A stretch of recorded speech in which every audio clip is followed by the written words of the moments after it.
திருமறைச்சுவடியிலே நாம் படித்த பொழுது, சின்ன குறிப்பிடம் என்று படித்த பொழுது 10 கட்டளைகள் 2 கட்டளைகள் அடங்கும் என்று படித்திருக்கிறோம். எல்லாவற்றுக்கும் மேலாக கடவுளை அன்பு செய்வது, நம்மை நாம் அன்பு செய்வது போல பிறரையும் அன்பு செய்வது. முழு உள்ளத்தோடும் முழு ஆன்மாவோடும் முழு மனதோடும் முழுமையான அன்பு கடவுளிடம் காண்பிக்கப்பட வேண்டும். அதற்கும் கடவுள் அருள்தான். கடவுள் அருள் நம் உள்ளத்திலே வந்து நாம் கடவுளை அன்பு செய்து அதன் மூலம் பிற மனிதர்களையும் அன்பு செய்ய கடவுளுடைய கட்டளையை கடைபிடிக்க வேண்டும். இந்த அன்பு நம் உள்ளத்திலிருந்து வந்தால் கடவுளை ஆராதிப்போம், மதிப்போம், கடவுளுடைய விருப்பத்தை நிறைவேற்றுவோம்.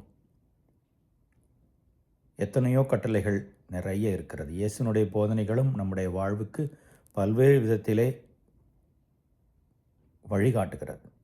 இருந்தபோதிலும் கடவுளை ஆராதித்து அன்பு செய்தல், அந்த அன்பிலிருந்து நம் உள்ளம் பொங்கி வழிந்து பிற மனிதரை நேசிப்பதிலும் மதிப்பதிலும் மன்னிப்பதிலும் அன்பு செய்வோம்.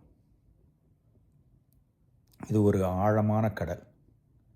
சிறிது சிறிதாக புரிந்து கொள்ள முயற்சி செய்தால் கடவுள் அன்பு நம் சிந்தனையில், சொல்லில், செயலில் வெளிப்படும்.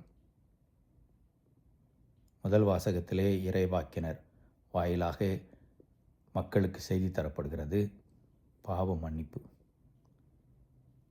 கடவுள் நாம் திரும்பி வருகிற பொழுது மன்னித்து ஏற்றுக்கொள்கிற கடவுள். அந்த மன்னிப்பிலே அவருடைய அன்பு வெளிப்படுகிறது. கடவுள் நம்மை அன்பு செய்வதற்கு நாம் தகுதியுள்ளவர்கள் கிடையாது.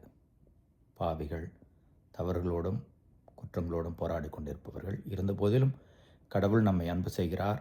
அதை உணர்ந்து திரும்பி அன்பு செய்வோம், பிறரையும் அன்பு செய்வோம். இறைவன் என்றும் வாழ்த்து பெறுவாராக.